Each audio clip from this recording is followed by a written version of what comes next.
안녕하세요. 학점은행제 학습 플래너 김민선입니다. 오늘 제가 준비한 주제는 바로 공인영어와 편입영어에 대한 차이점, 그리고 각각 반영하는 대학교가 어디 있는지 한번 살펴보도록 할 텐데요. 공인영어와 편입영어 둘 중에 어떤 걸 준비해야 될지 고민하셨던 분들이라면 오늘 영상을 한번 집중해서 봐주셨으면 좋겠습니다.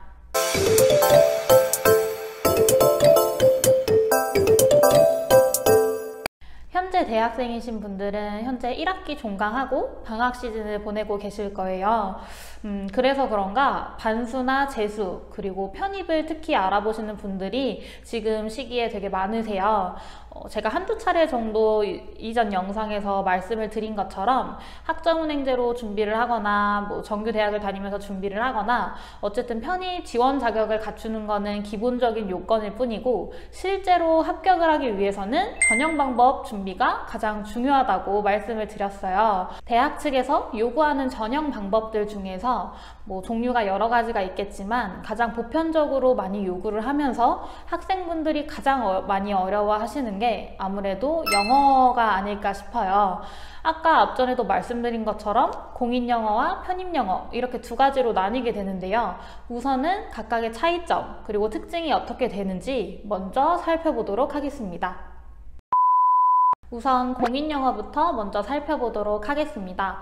여러분들이 많이 들어보셨던 토익이나 토플, 탭스 이런 애들이 전부 다 공인영어라고 생각을 해주시면 되시는데요. 학교에서 성적증명서를 제출하는 기간 전에 최대한 많이 응시를 해서 높은 성적증명서를 준비하셔야 됩니다. 시험 일정이 달마다 고정적으로 있기 때문에 아무래도 성적을 올릴 수 있는 기회가 많이 있다고 생각을 해주시면 될 것 같아요. 공인영어 중에 어떤 걸로 준비를 하는지에 따라서 조금씩은 다르기는 한데 보통 말하기, 읽기, 쓰기, 듣기 이렇게 총 4가지 분야에서 문제가 출제되고 있습니다. 특히 토익 같은 부분은 물론 쉬운 시험은 절대 아니지만 실제로 많이 쓰이는 단어나 아니면 생활영어 같은 부분에서 어휘 출제가 많이 되고 있기 때문에 비교적 편입영어보다는 조금 수월한 난이도다 라고 이렇게 말씀드리고 있습니다. 편입영어에 대해서 그 다음 설명을 해드리도록 하겠습니다. 편입영어는 쉽게 말하면 그 학교에서 출제하는 문제 시험이라고 생각을 해주시면 되세요. 때문에 달달이 시험 일정이 있는 것도 아니고 그 학교에서 정한 시험 일정에 맞춰서 응시를 할 수가 있습니다. 어떻게 보면 수능처럼 1년에 한 번 응시를 할 수 있다고 보시면 될 것 같고요. 학교 측에서 문제를 직접 내는 것이기 때문에 아무래도 해당 학교의 문제 유형이나 난이도 이런 특징 같은 거는 있을 수도 있어요. 편입영어 같은 경우에는 그리고 듣기를 제외한 어휘나 문법, 독해 논리 이렇게 총 4가지 파트에서 문제가 나오고 있고 듣기를 안 본다는 점이 아마 공인영어랑 가장 큰 차이점이 아닐까 싶습니다. 편입영어는 학술적인 부분이나 혹은 전공 지식 관련된 질문들도 많이 나오고 있기 때문에 토익이나 토플, 탭스에 비해서는 어휘력이 조금 더 많이 필요한 편이에요.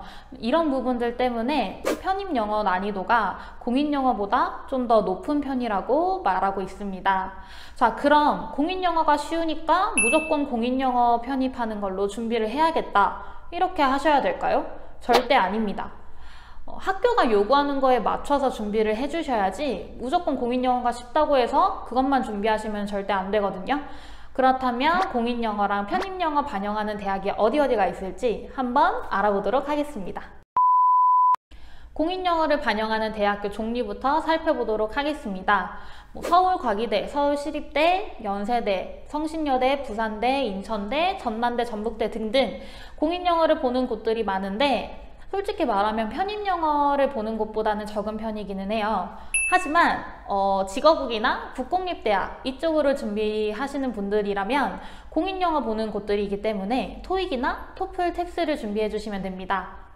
간단하게 또 합격 커트라인 이런 거에 대해서 설명을 해드리도록 하자면 인문계열은 900점대 이상, 자연계열은 850점대 이상 정도 받으신 분들이 합격생들의 커트라인 점수였어요.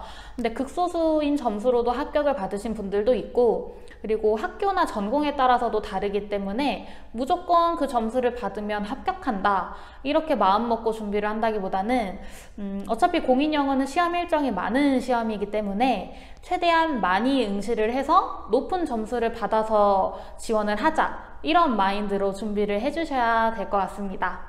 그 다음 편입영어를 반영하는 대학교를 살펴보자면 서강대, 성균관대, 한양대, 건대, 홍대, 이화여대 등등등 너무 많아서 사실 나열하기도 되게 힘들어요. 이만큼 편입영어를 반영하는 곳들이 되게 많고 특히나 인서울이나 수도권 이렇게 좀 순위가 높은 학교들을 희망하시는 경우라면 특히나 편입영어를 보는 곳들이 많기 때문에 필답고사인 편입영어를 준비를 해주시는 게 맞습니다. 편입은 원서의 개수 제한 없이 지원할 수 있다는 거는 기본적으로 다들 알고 계시죠? 어떻게 보면 이게 되게 메리트 있는 부분인데 편입영어 난이도가 조금 어려워서 그렇기는 하지만 대신에 편입영어를 반영하는 학교 종류가 많기 때문에 원서를 쓸 수 있는 폭이 되게 넓어진다고 생각을 하시면 되세요. 아무래도 원서를 많이 접수하면 접수할수록 합격할 수 있는 가능성이 올라가기 때문에 이런 부분은 조금 유리하다고 말할 수 있는 부분이겠죠? 편입에 합격하려면 공인영어를 준비하는 게 유리하다, 편입영어를 준비하는 게 유리하다. 사실 정해진 기준 같은 거는 없고요. 다만 본인이 지원하려는 학교 모집 영향을 보고 어떤 영어 성적을 요구하는지를 꼼꼼하게 봐주셔야 됩니다. 그리고 지원하려는 편입 일정까지 얼마나 남았는지 그리고 내가 가진 영어 실력이 어느 정도 되는지에 따라서 어떻게 계획을 세워서 공부를 해야 될지 그거를 정확하게 판단하고 시작을 해주셔야 됩니다. 여기까지 공인영어와 편입영어에 대한 특징이나 각각 반영하는 대학 종류도 잠깐 설명해 드렸는데요. 학점은행제 학위과정뿐만이 아니라 영어 공부는 어떻게 시작을 해야 되는지 궁금한 게 더 많으시면은 카톡이나 아래 댓글로 남겨주시면 될 것 같아요. 그럼 오늘 영상은 여기서 모두 마치도록 하겠습니다. 안녕!